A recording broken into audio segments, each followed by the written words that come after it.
Hi guys, maayong hapon. Good afternoon sa tanan.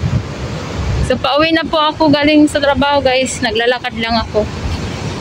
So, ako lang mag-isa naglakad dito sa kalsada. So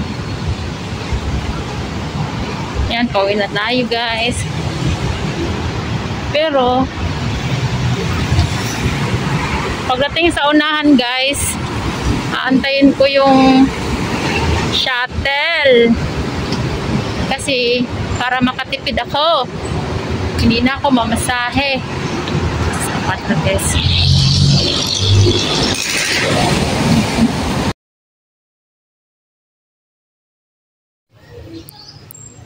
Mayong hapon guys. So, kakatapos ko lang maglaba. So pagdating ko galing sa trabaho, naglaba ako. Tapos bago ako umuwi, bumili ako nitong atay. So ngayon magluluto tayo ng adobong atay guys. Ayan.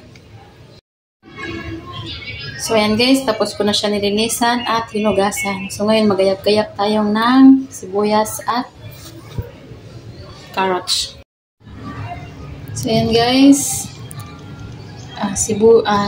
bawang, tapos sibuyas, tapos carrots. Tapos nagano din ako na ng sili anghang na green, sili green. Magsaing muna tayo guys while galuto tayo ng ulam. Ayan. So, antayin natin na kumukulo yung mantika bago ilagay ang bawang. Inuna ko muna ang carrot bago yung sibuyas saka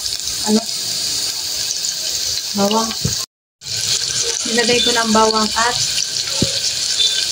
sibuyas. Nilagay ko na ang atay.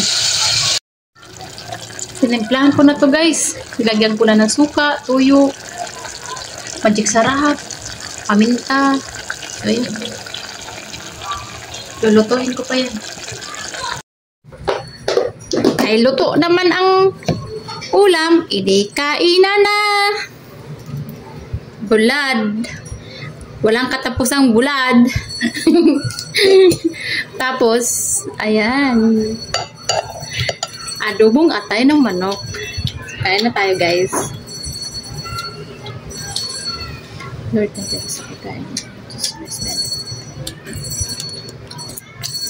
Sabayan ko si yung ipil kanina. Kumain kami. Tanghang. Manghang yung Kumain kami. Siya yung unang kumain. Nabutan ko ka. Ang ulam niya, maris kami ng ulam, tuyo. Tapos meron siyang ginamos. Ano ang Tagalog na, hindi ko kilala yun eh. Bisaya din siya na Anong Tagalog ko ng Alamang, no? Alamang.